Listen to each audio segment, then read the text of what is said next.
Hi friends, माझं नाव चैतन्य पत्के आहे आणि welcome back to my YouTube channel. आपण या व्हिडिओमध्ये ॲनालिसिस करूया chief selector Ajit Agarkar, Pragyan Ojha, R P Singh, जे बाकीचे सिलेक्शन कमिटीमधले मंडळी आहेत त्यांनी जो आपला स्क्वॉड अनाऊन्स केला आहे 2026 T20 वर्ल्ड कप, जो श्रीलंका आणि इंडिया जॉईंटली को होस्ट करतात आहे. आणि हाच स्क्वॉड असेल न्यूझीलंड दौऱ्यासाठी पण. तुम्हाला लक्षात घ्यावं लागेल की भारत विरुद्ध न्यूझीलंड अगोदर 3 एकदिवसीय सामने आणि नंतर 5 T20 आंतरराष्ट्रीय सामने होणार आहे. So this is the squad. Suryakumar Yadav is the captain. Once again no brainer in that.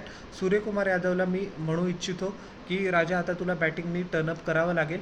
तो एशिया कप मध्ये तो बोलला होता की that I am not short of form, I am just short of runs. But ते रन्स ना Asia कपमध्ये आले ना मनासारखे साऊथ आफ्रिका विरुद्ध जी होम T20 सिरीज होती त्याच्या विरुद्ध आले. सो त्याचं टॅलेंट अनडिनायबल आहे. Suryakumar Yadav Wien on song is the best T20 batsman in the world by a huge माइल. पण आता एक वर्षापासून त्याचा फॉर्म काय त्याला साथ देत नाही आहे. त्याला लवकरात लवकर सूर गवसावा लागेल, कारण सूर्यकुमार यादव फॉर्ममध्ये नसताना पण आपली साईड एकदम अनबीटेबल आहे. इमॅजिन करा, सूर्यकुमार यादवनी क्विक फायर 40 किंवा त्यांनी 50 रन किंवा तो 7-8 ओव्हर टिकून गेला तर टीम इंडिया तर अक्षरशः नेक्स्ट लेवलवर जाईल आणि आपल्याला हरवणं व्हर्च्युअली इम्पॉसिबल होऊन जाईल कोणत्या पण साईडला. सगळ्यात मोठा टॉकिंग पॉईंट या व्हिडिओचा मी सांगितला आहे. मी त्याच्यावर दुसरा व्हिडिओ पण बनवेल जे मी इंग्लिशमध्ये सांगितलं की Shubman Gill, the standing vice captain, has been completely excluded. Axar पटेलला त्याच्याऐवजी व्हाईस कॅप्टन करण्यात आलं आहे, which is a very logical decision.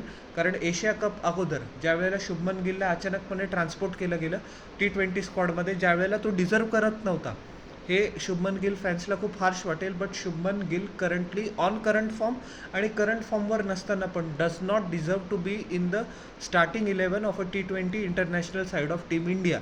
आणि ईशान किशनला पण त्याच्या मेहनतीचं फळ मिळालं आहे. Congratulations to him. हाच जो ईशान किशन आहे ज्याला 2 वर्षापूर्वी BCCIने सेंट्रल कॉन्ट्रॅक्ट डिनाय केलं होतं की तो डोमेस्टिक क्रिकेटला जास्त महत्त्व देत नाही आहे. आणि त्याच ईशान किशनला त्याच्या डोमेस्टिक परफॉर्मन्सेसमुळे रणजी ट्रॉफी पण तुम्ही म्हणा, विजय हजारेमध्ये पण तो खूप चांगला परफॉर्मन्स करतोय.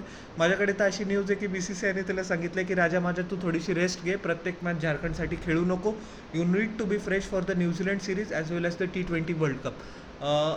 त्यांनी सय्यद मुश्ताक अली ट्रॉफी झारखंडला, जी झारखंडची फर्स्ट मेजर ट्रॉफी आहे इन 15 इयर्स, जिंकवली. प्रत्येक मॅचमध्ये त्यांनी रन्स केले आणि त्याचा स्ट्राईक रेट ऑलमोस्ट 200 होता, 200 होता. So this kind of hard work deserves recognition.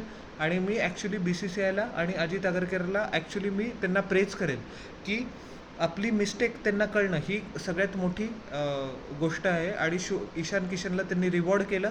म्हणजे त्यांना हंबल पाय त्यांनी स्वतः ईट करून घेतली, despite not worrying about the consequences की बाकीची पब्लिक, बाकीचे क्रिकेट एक्सपर्ट्स, एक्स क्रिकेटर्स काय म्हणतील. So they made a good decision. So welcome back Ishan Kishan. आणि नो डाऊट शुभमन गिल हा चांगला T20 प्लेअर आहे, but just not good enough on the basis of current form also to get into the playing 11. Axar Patel vice कॅप्टनच राहणार आहे आपल्याला. Washington Sundar allrounder असेल, once again a logical selection. Hardik पंड्याचा comeback जो South Africa सिरीजमध्ये झाला होता तो पण खूप इन्स्पायरिंग आहे, प्रेरणादायी आहे. आणि टीम मॅनेजमेंटला त्यांनी पुष्कळपणे कॉन्फिडन्समध्ये घेतलं. ही कॅन बोल 2 or 3 overs as well, which is an added asset. Shivam दुबेला ॲज अ 4th ऑलराऊंडर म्हणून हे केलं. आता मला माहिती नाही शिवम दुबेला किती गेम्स मिळतील, but yes he deserves to be in the 15 as well. Harshit Rana हा बॉलर आहे. आता हर्षित राणाला खूप मर्सिलेसली ट्रोल केलं गेलं होतं. I think he doesn't deserve that. त्याच्याकडे खूप चांगला पेस आहे, चांगले व्हेरिएशन्स आहे. पण हर्षित राणाचा माझ्यामध्ये प्रॉब्लेम काय आहे माहिती आहे का, की त्याच्याकडे व्हेरिएशन्स पुष्कळ असतात, पण ते व्हेरिएशन्स कधी आणि केव्हा आणि कोणत्या बॅट्समन विरोधात वापरायचे. So he needs to understand that's part of the game. But he is a good bowler and he deserve the chance. Arshdeep Singh, the highest wicket taker for India in T20 internationals. तो कायम under the raider जातो, पण solid performance केला आहे. पहिलेचे 2 over आणि शेवटचे death overs खूप चांगला ऑप्शन आहे. जसप्रीत बुमराह, म्हणजे मी तर म्हणतो Suryakumar Yadav is spoiled for riches. एवढे आपल्याकडे अबंडंटली बॉलिंगचे रिसोर्सेस आहेत.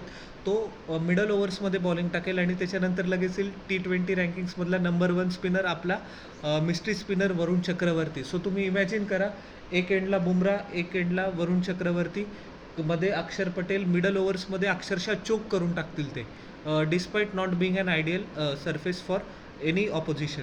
कुलदीप यादवला सिलेक्ट केलेला आहे चायनामनला. Is the best leg spinner in the world once again, no doubt about it. So हे आपले झाले बॉलर्स आणि ऑलराऊंडर्स. आता बॅटिंगकडे येऊया. By far currently the number 1 batsman in the world आपला आहे Abhishek Sharma. He will open. Tilak Varma as expected finds a place, कारण त्यांनी एशिया कपच्या फायनलमध्ये पाकिस्तानविरुद्ध एकदम धुरंधर इनिंग्स खेळली होती. संजू सॅमसनला पण स्थान देण्यात आलं आहे.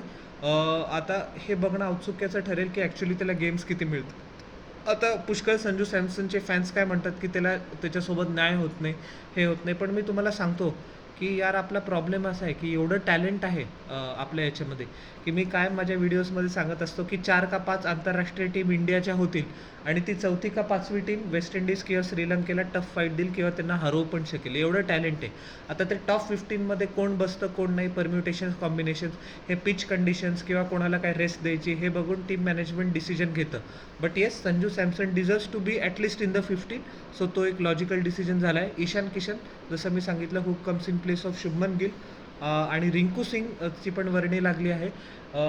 अजित आगरकरने सांगितलं की जितेश शर्मा ज्यांनी खूप चांगली बॅटिंग केली लिमिटेड ऑपॉर्च्युनिटीजमध्ये, विकेट किपिंग पण त्याची A1 आहे, त्याला मिस आउट करावं लागतं आहे, not because of any fault but for just team combination आणि बॅलन्ससाठी. So all in all 10 on 10 देईल मी या स्क्वॉडला. And I hope at least on paper that we are the best. पण क्रिकेट तर आपल्याला प्रत्यक्षात खेळावं लागेल.